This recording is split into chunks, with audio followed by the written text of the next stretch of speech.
Olá, sexto ano. Estamos enviando nossa quarta atividade de língua portuguesa. Lembrando, sou o professor Elmo Dias. Nossas atividades estão sendo enviadas divididas em duas partes. Primeira parte, nós falamos de textos jornalísticos e a segunda parte, nós falamos de memórias literárias. Eu vou explicar cada um por parte. Trazemos aí nas orientações da atividade 5 gêneros textuais que aparecem nos textos jornalísticos. Os textos jornalísticos aparecem tanto na TV, no rádio, por meio impresso e pelas diversas redes sociais que hoje temos. Então eles aparecem em todos esses meios de comunicação. Temos o editorial, que é a opinião do órgão de imprensa, é a opinião da empresa, não é a opinião de nenhum indivíduo que trabalha naquela empresa, mas a opinião geral da empresa. Por exemplo, a opinião da Rede Globo, a opinião do SBT, a opinião da Rede Record, a opinião aí da rádio local, não é a opinião de um radialista, mas a opinião de todo o grupo, da rádio inteira, da empresa por inteiro. As notícias é a informação de um fato que ocorreu, são geralmente objetivas e imediatas, né? Até porque hoje em dia as redes sociais são muito dinâmicas, então não adianta eu estar dando notícia da semana passada que todo mundo já vai ter conhecimento. Então, quem dá notícia tem que ser bem dinâmico e correr atrás da notícia para informar o mais rápido possível. Reportagem é quando um repórter, alguém de uma empresa dessa de comunicação, escolhe um tema de relevância para a sociedade, claro, e vai buscar informações, vai fazer pesquisa sobre esse tema, e aí vai fazer um texto mais extenso, com opiniões de especialistas, e dar sua opinião também. Ele vai dar a opinião particular dele também, dentro dos fatos, mas ele vai buscar também especialistas, pesquisas sobre aquele fato que ele quer, aquele tema que ele quer falar. Artigo de opinião é parecido com o editorial, só que é a opinião de um indivíduo que trabalha naquela empresa. Então ele deve ser assinado.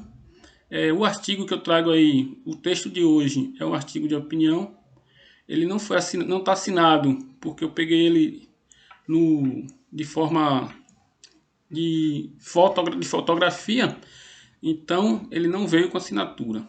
Mas os artigos de opiniões devem ser assinados porque é a opinião do repórter que está ali fazendo esse trabalho. A entrevista geralmente o repórter traz um convidado e faz perguntas. Essa modalidade aí não serve apenas para os trabalhos jornalísticos, serve para diversos outros trabalhos, por exemplo, pesquisa. O nosso trabalho de memórias literárias é um trabalho também que requer esse tipo de atividade de entrevista. Então, são duas pessoas, quem quer saber sobre determinado assunto vai elaborar as perguntas e vai perguntar a quem entende daquele assunto. Então é isso sobre os textos que a gente está trabalhando. Lembrando que nos textos jornalísticos não existe só apenas esses 5 gêneros. Quando aparecem em jornais, aparecem diversos gêneros. Eu vou trazer nas próximas aulas outros gêneros para a gente trabalhar também, que não sejam apenas esses 5. Vamos para a nossa atividade de hoje. Temos o artigo de opinião, como eu falei, com o título A Posição Social da Mulher de Hoje. Eu não vou fazer a leitura do texto. Eu preciso que vocês façam essa leitura e o entendimento desse texto. Então eu peço que vocês façam a leitura desse texto antes de começar a responder as questões. E depois que começar a responder as questões, retorne ao texto para poder respondê-las. Aqui foi de onde ele foi retirado, desse site aqui. Primeira pergunta: o artigo de opinião fala sobre qual assunto? Aí vocês vão ter que ler o texto para saber qual assunto esse texto está falando. Segunda questão: segundo o texto, qual área as mulheres têm mais dificuldade? Todas essas questões vocês vão precisar fazer a leitura do texto para ter o entendimento e responder. Se fizer a leitura do texto direitinho, as questões não tem nenhuma dificuldade para responder. Vamos continuar aqui. Vocês vêm observando que nossas atividades, a primeira parte, vem sendo dividido em duas subpartes. A parte de interpretação e a parte mais gramatical. Então, a parte gramatical dessa semana de hoje é acentuação gráfica. Eu trago a acentuação gráfica das palavras oxítonas, paroxítona e proparoxítona. Proparoxítona. A acentuação gráfica, ela segue regras. A regra da acentuação gráfica das oxítonas, que são as que têm a última sílaba tônica, são as que são terminadas em A, E e O, em e ens.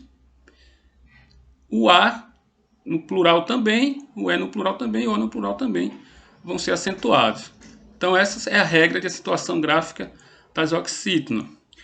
As paroxítonas são todas que têm a penúltima sílaba tônica, que não terminam como as oxítonas acentuadas. Então todas essas paroxítonas que não terminarem em A, em E, em O, em EN ou ENS, elas serão acentuadas. Então fica mais fácil do que você querer memorizar todas essas terminações que temos aí. Então é só memorizar isso. Todas as paroxítonas que não terminarem em A, em E, em O, em ENS, serão acentuadas. A proparoxítona, que é quando tem a antepenúltima sílaba tônica, todas elas são acentuadas. Então é uma regra bem simples essa daí. Seguindo, temos algumas questões sobre esse assunto. Vocês vão fazer a leitura. Eu deixo aqui dois links do mesmo site, mas são dois links com assuntos diferentes. Vocês podem ir lá, dar uma olhada e fazer as consultas para melhorar aí o entendimento do assunto. Então temos 3 questões e aí chegamos na questão da Olimpíada de Português. Então vamos para as Olimpíadas de Língua Portuguesa. Essas Olimpíadas de Língua Portuguesa ocorrem de 2 em 2 anos. A última vez que aconteceu foi em 2019. Então esse ano 2021 temos novamente. É importante participar. O 6º ano trabalha com memórias literárias. Eu trago aí um texto. Eu espero que... na primeira atividade eu mandei 2 áudios falando sobre contextos, memórias literárias. Espero que tenham conseguido ouvir os áudios. Até tenho atividade para fazer com esses 2 áudios. Então espero que ouçam os 2 áudios da primeira atividade e façam as atividades também da primeira atividade que eu enviei. Memórias literárias. Tem um texto aí para vocês fazerem a leitura também e uma atividadezinha para fazer. Mas eu vou explicar rapidinho memórias literárias. Memórias literárias não são exatamente uma memória exata que você tem, por exemplo, do dia de hoje. E nem precisa ser dessa forma, porque são memórias, sim, mas são memórias literárias. E a literatura nos permite ampliar, reduzir essas memórias para ficar do jeito que a gente deseje, que fique melhor para quem vai nos ouvir ou nos ler. Então, lembrando assim, quando você ouve uma história de uma pessoa mais velha, não é necessariamente o fato da forma como ele aconteceu exatamente. É a visão que a pessoa tem daquele fato, é a memória que ela consegue recuperar daquele fato pelo tempo já ter passado, tudo isso. Então, ela cria mecanismo para poder construir a história, para poder contar novamente a história, o fato que aconteceu. Não significa que a pessoa está mentindo, nada disso. Isso é realmente porque a memória da gente vai criando esses mecanismos para poder lembrar dos fatos. Porque às vezes você lembra apenas de um detalhe do fato. Então não é interessante às vezes para quem vai ouvir, só ouvir aquele pequeno detalhe. Então a pessoa vai construindo essas memórias para poder ficar mais interessante para o leitor, até porque são memórias literárias. Então é isso, vocês vão fazer a leitura do texto e depois farão essa atividade aqui. Gravar um áudio de 30 segundos a 1 minuto sobre alguma lembrança que você acha relevante. Então é isso que vocês vão fazer. Vão ver aí alguma lembrança de vocês que vocês achem relevante e farão um áudio de 30 segundos a 1 minuto. Pequeno áudio. Áudio sem vídeo, só o áudio mesmo, não precisa o vídeo não, só o áudio. Os alunos que não têm como gravar farão por meio escrito um pequeno texto da mesma forma, só que escrito. Eu peço que vocês, com esses dois links que nós temos aqui embaixo, são dois áudios falando de memórias literárias também. Peço que vocês ouçam esses dois áudios. Quando vocês abrirem o link, vai ter o link e um texto. Eu quero que vocês ouçam. Vai ter um áudio e um texto. Eu quero que vocês ouçam o áudio dos dois textos para vocês terem uma base de como vocês vão gravar o de vocês também. Então é isso. Uma boa aula, uma boa atividade, bons estudos. Estou à disposição de vocês para tirar as dúvidas e até a próxima.